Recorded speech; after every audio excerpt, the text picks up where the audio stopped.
को तुम भी पिता बनोगे, मैं तो माँ बन चुकी हूँ, कल को तुम भी फादर बनोगे। तो क्या तुम चाहोगे कि मुगलों की तरह, औरंगजेब की तरह तुम्हारा बेटा, तुम्हारे 2 बेटा एक दूसरे का गला काट दे, तुमको जेल में कैद करा दे, तुमको जेल बंदी करके तुमको एक सुराही पानी दे और कहे कि इतना ही पियोगे, इससे ज्यादा मांगोगे तो गला रेत देंगे, सर तन से जुदा कर देंगे। पर औरंगजेब ने ये किया था। औरंगजेब ने अपने ही भाई का गला रेता था, सर तन से जुदा किया था।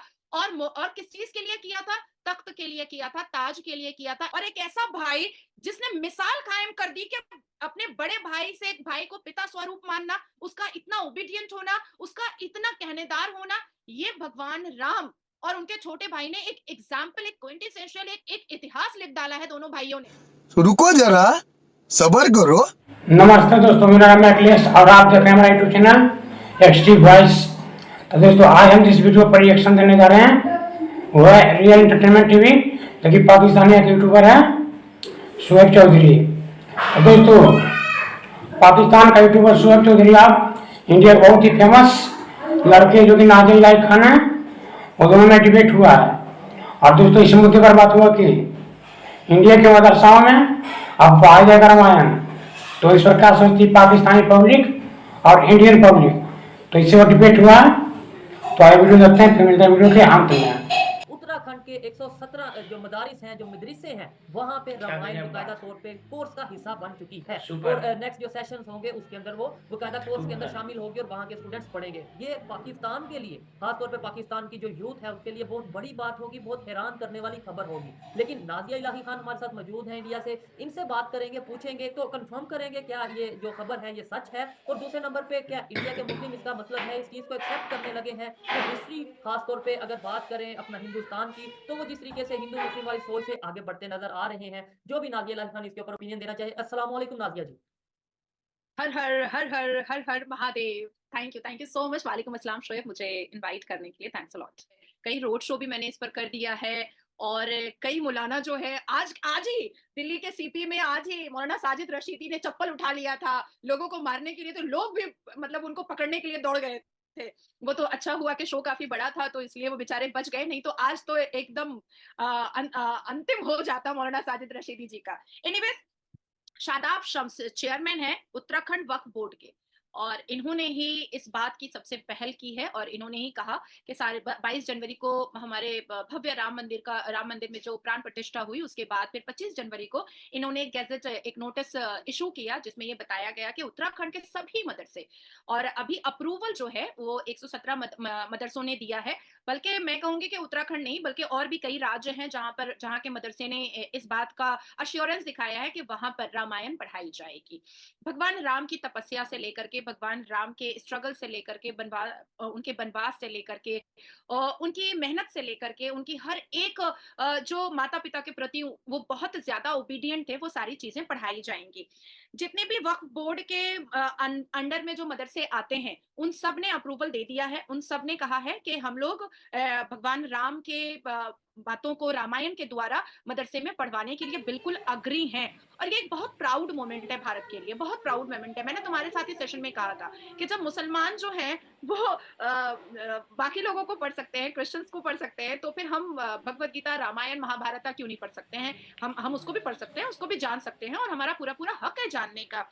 और दूसरे नंबर पे अब मैं चैलेंज करता हूँ जितने भी मुसलमान हमारे भाई हमारी बहनें हमें पाकिस्तान से, भारत से या दुनिया में कहीं से भी देख रहे हैं, मुझे ये जरूर बताइएगा क्या कहीं इस्लाम में या कुरान पाक में या कहीं पे मुसलमानों को मना किया गया है कि आप कोई नॉलेज नहीं ले सकते, आप किसी दूसरे मजहब के हवाले से कोई बुक नहीं पढ़ सकते? तो ये जरूर बताइएगा अगर किसी को हमारी बातें थोड़ी अजीब लगे। और साथ ये भी बताइएगा कि भाई जो 117 मदरसे हैं जिन्होंने अप्रूवल दे दिया है, क्या वो दायरा इस्लाम से अभी मतलब वो मदरसे नहीं रहे, वो मदरसों से मतलब शिफ्ट हो गए हैं? ये चीजें जरूर बताइएगा, ये मेरा एक सवाल है जो कि मेरा हक है सवाल करना।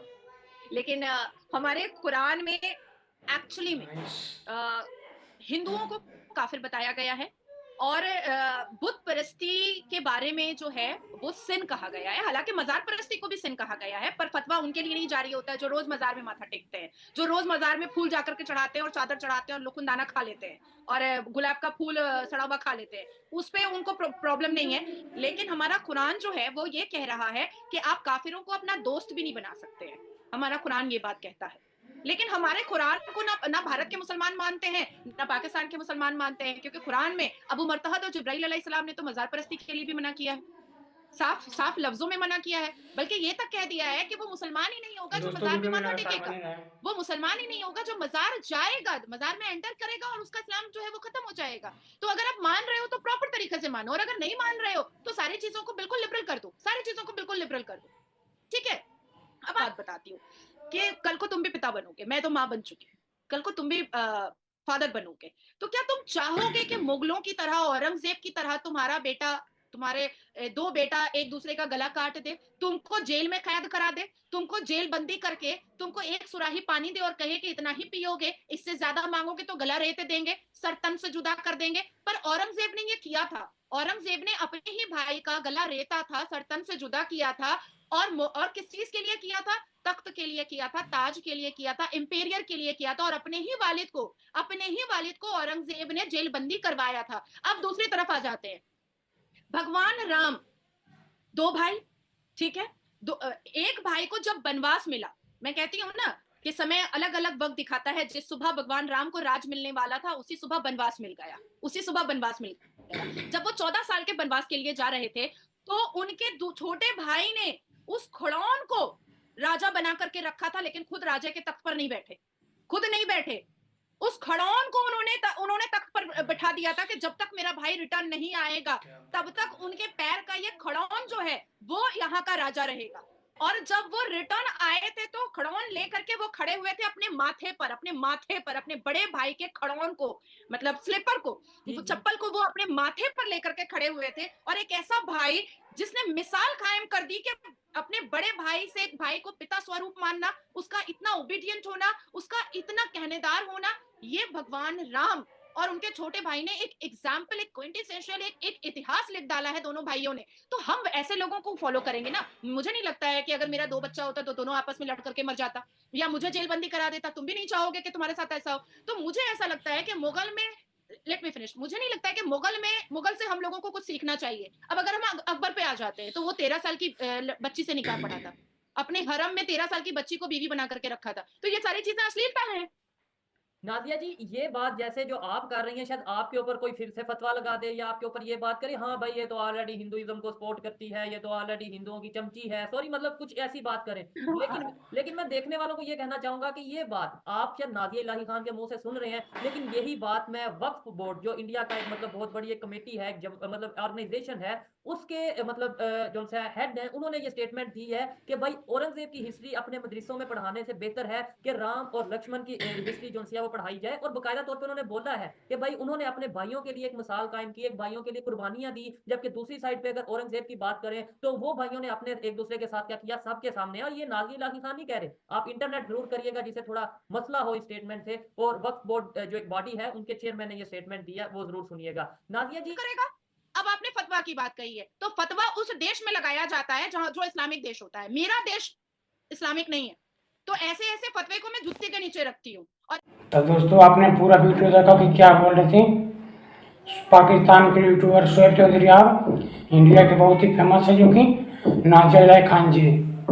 और दोस्तों भारत के एक राज्य है जो कि उत्तराखंड राज्य है, तो उत्तराखंड में 121 मदरसाओं में रामायण पढ़ाया जाएगा दोस्तों।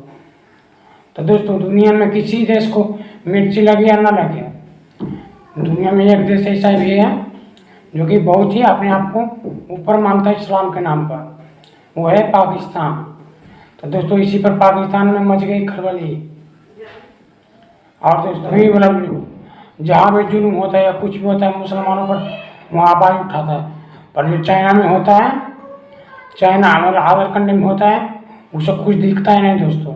भारत में कुछ भी हो, छोटा से छोटा चीज़ हो मुस्लिम हिंदुओं के बारे में, तो वो इंटरनेशनल लेवल पर ले जाता है। और दोस्तों ये होना भी चाहिए कि मदरसा है नहीं, सिर्फ भारत में इतना भी स्कूल है, सभी में पढ़ाया जाता है, पढ़ाना चाहिए रामायण और गीता। क्योंकि दोस्तों हम लोगों को इतिहास छुपाया गया है, असली इतिहास पढ़ाया ही नहीं गया है। तो आप क्या समझते हैं इस पर वीडियो पर?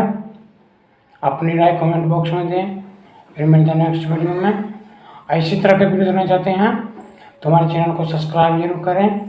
फिर मिलते हैं नेक्स्ट वीडियो में। तब तक के लिए जय हिंद, जय भारत, वंदे मातरम।